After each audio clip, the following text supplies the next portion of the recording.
کان کی حفاظت۔ دو وجوہات بیان فرمائی امام غزالی رحمۃ اللہ تعالی علیہ نے کہ اپنے کانوں کی بھی حفاظت کی جائے۔ ٹھیک ہے۔ پہلی وجہ یہ بیان فرمائی کہ سننے والا بھی شریک کلام سمجھا جاتا ہے۔ سننے والا شریک کلام سمجھا جاتا ہے۔ مثال کے طور پر ایک شخص گالی دے رہا ہے، دوسرا بڑی خوشی سے سن رہا ہے، صحیح۔ تو سننے والا بھی ایسا ہی ہے کہ وہ بھی گویا کہ گالی دینے والا ہے۔ ٹھیک ہے۔ ایک جو ہے وہ مثال کے طور پر غیبت کر رہا ہے، دوسرا بڑے مزے سے سن رہا ہے، ٹھیک ہے، گویا کہ وہ بھی شریک ہیں۔ وہ بھی شریک کلام۔ غیبت تب ہی ہوگی نا کوئی سنے بھی اس کو۔ کلام کی مذمتیں ہیں، یعنی کلام کی وہ تمام مذمتیں، ٹھیک ہے۔ مثال کے طور پر کلام فحش ہے، کلام جو ہے وہ لایانی چیزوں پر مشتمل ہے، کلام غیبت پر مشتمل ہے، کلام اور غیر شرعی امور پر مشتمل ہے۔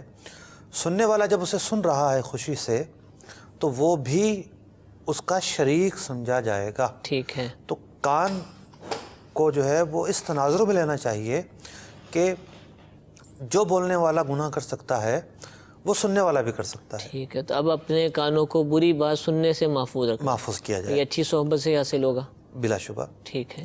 اچھی صحبت سے حاصل ہوگا، ذہن بنانے سے حاصل ہوگا، ٹھیک ہے۔ مطالعہ کرنے سے حاصل ہوگا۔ ٹھیک ہے، دوسری بات بڑی پیاری ارشاد فرمائی کہ دوسری وجہ، ماشاءاللہ۔ ویسے بھی کان جو ہے وہ راستہ ہے۔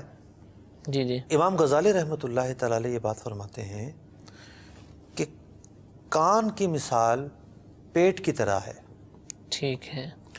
کہ پیٹ میں جو کچھ ڈالو گے وہ چیز اپنا تاثیر دکھائے گی، ویسے ہی اثر دکھائے گی۔ اب مثال کے طور پر کسی نے مسالے والی چیزیں کھائی ہیں تو تیزابیت پیدا کرے گی، ٹھیک ہے۔ کسی نے گرم چیزیں کھائی ہیں تو گرمی پیدا کرے گی، ٹھنڈی کھائی ہے تو ٹھنڈی پیدا کرے گی۔ تو جیسی غذا ویسی ویسے تاثیر۔ ہی تاثیر۔ تو فرمایا کہ کان کا معاملہ بھی یہی ہے، ٹھیک ہے۔ کان میں جو کچھ جائے گا ویسی ہی تاثیر دل و دماغ میں پیدا ہوگی۔ طبیعت بھی ویسی ہی ہو جائے گی۔ اب ہم نعتیں سنتے ہیں، ٹھیک ہے، سماعت ہے نا، نعت سننا، ماشاءاللہ۔ تو اس سے ایک سرور آتا ہے، ایک الحمدللہ۔ سوز آتا ہے، عشق رسول پیدا ہوتا ہے، الحمدللہ۔ اللہ تبارک و تعالیٰ کا ذکر سنتے ہیں، دل سے جو ہے وہ خوف پیدا ہوتا ہے، خشیت پیدا ہوتی ہے، محبت الہی پیدا ہوتی ہے۔ الحمدللہ۔ تو جیسا کلام ویسی کیفیت۔ الحمدللہ۔ تو یہ تمام باتیں ایک عقل مند کو یہ بات سمجھنے کے لیے کافی ہیں۔ کان کا اگر غلط استعمال ہوگا، ہر وقت گانے لگے ہوئے ہیں جناب، انسان جو ہے وہ سن سن کے بیزار ہو جائے، اوپر سے جو بینڈ باجے بجتے ہیں تو وہ ویسے ہی کان کی بینڈ بجا دیتے ہیں۔ بالکل۔ تو اب بندہ جب اس طرح کی کیفیت میں رہے گا تو نہ تو کبھی اس کو روحانیت نصیب ہوگی اور نہ ہی اس کے پاس اچھی چیزوں کے لیے وقت بچے گا، صحیح۔